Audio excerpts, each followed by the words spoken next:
Hey y'all, I just popped on here really quickly to just read a little bit to you. The Ayurvedic Encyclopedia. This is crazy. Like it talks about all these different therapies and whatnot. And I was so surprised to see that they actually have a smoke inhalation therapy. And I just find that really interesting. So I just wanted to read to you a little bit about that. It's just coincidence. I'm wearing my cannabis leggings. Oh my goodness. With smiley faces on my feet. So,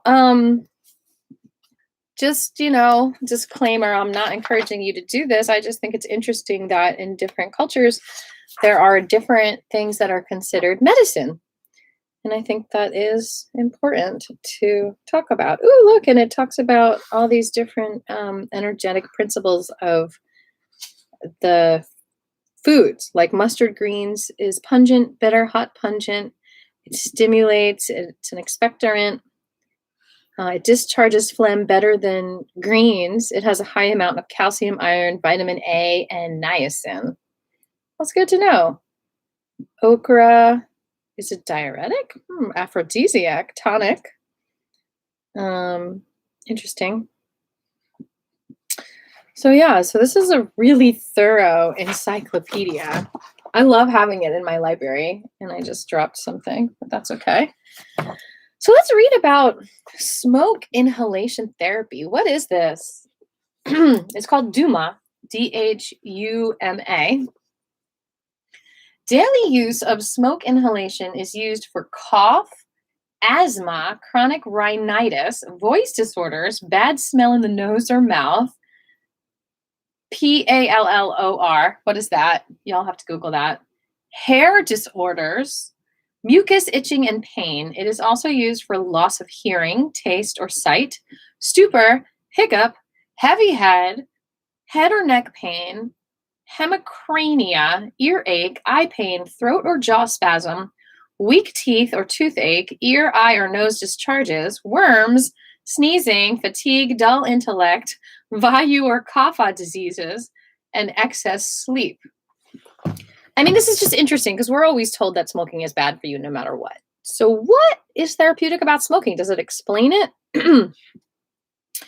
It says Vayu doshas use lubricating smoke, which is called snigdha, Snigdha, and Vayu kapha doshas. So in Ayurvedic therapy, it's best to go see a practitioner because it's so complicated. You actually first have to determine, are you Vayu? Are you Vayu kapha? Are you kapha? And it's basically almost, I was going to say astrology, but it's not really like astrology. It's basically like your energetic body, what it is. And most herbalists do look at this, like especially in Chinese medicine. That's why it's really good to go to somebody and not self-medicate, because ginseng might be good for someone for energy, but if you are very hot, fiery, let's just say dosha, then it might not be the best thing for you because you already have heat in your body. So you're like a garden. You're a beautiful garden, and depending on what's in your soil, everyone's got different soil. That depends, that determines what herbs will help your soil, your body. So anyway, it says Vayu kapha doshas use medium or madhya smoke, and kapha constitutions use tikshna or strong smoke therapies.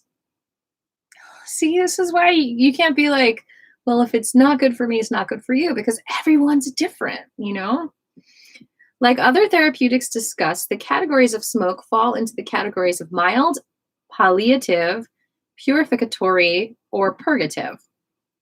So determine the strength is what we just talked about. So like the Vayu doshas, the strength is mild, which means lubricate, according to them. And those herbs are guggle, musta, bilwa, cardamom, madanafal, saffron, sesame oil, and ghee. The medium palliative strength for the Vayu kapha is the herbs are utpala, licorice, kushta, aromatics. And the strong, the purgative therapy for kapha constitutions is frankincense, which I'm really drawn to frankincense, vacha, dashmul, and triphala.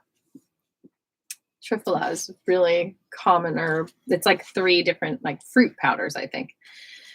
Anyway, others suggest 2 medicated smokes and 1 oil smoke daily. The result is the cleansing of the heart, throat, senses, lightness of the head, and pacifying of the doshas.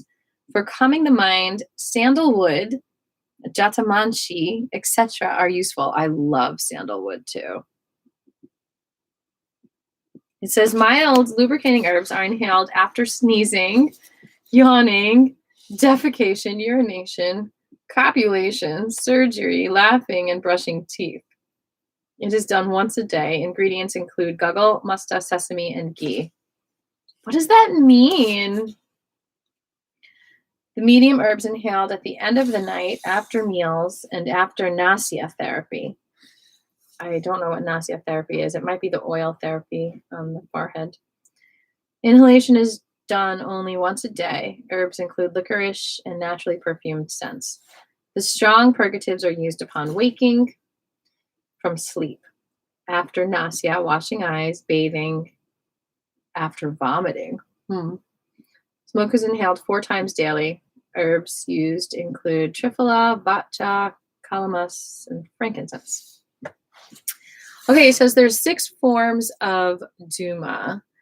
Brahmana, which is for toning, Rachana, purgative, Kasagna, cough-reducing, Vamana, emetic, Ranupan, ulcer fumigation, and Shamana, palliative.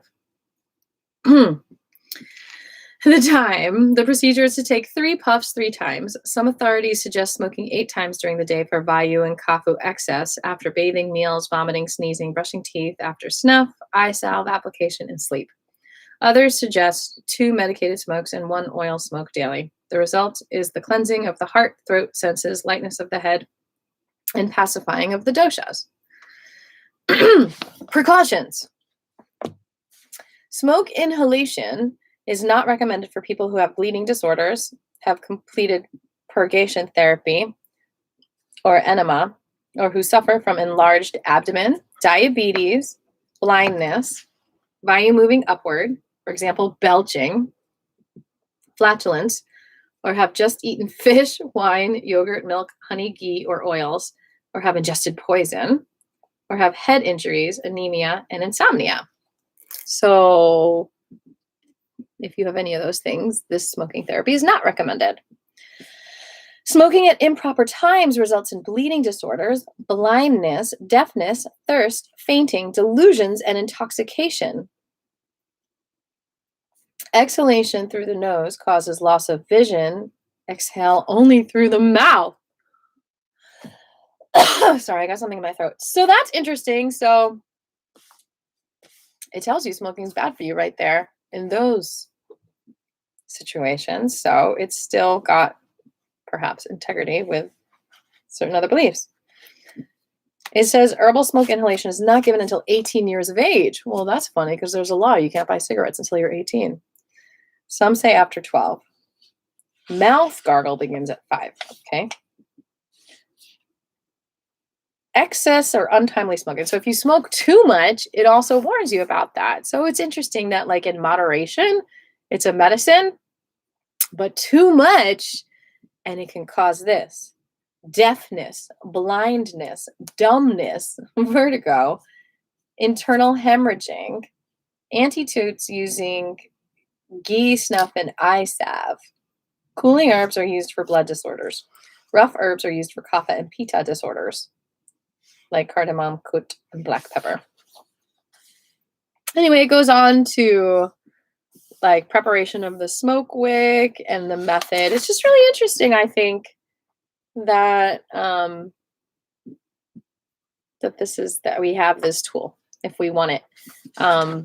And it says signs of effective duma, which means smoking correctly, include clarity of the senses, speech and mind, strong teeth, and a pleasant odor in the mouth. Okay, so that's my little my little reading to you today. I hope you enjoyed it. I'm going to get back to my editing table, and I'll see you tomorrow on Sunday Night Live. Hasta la vista.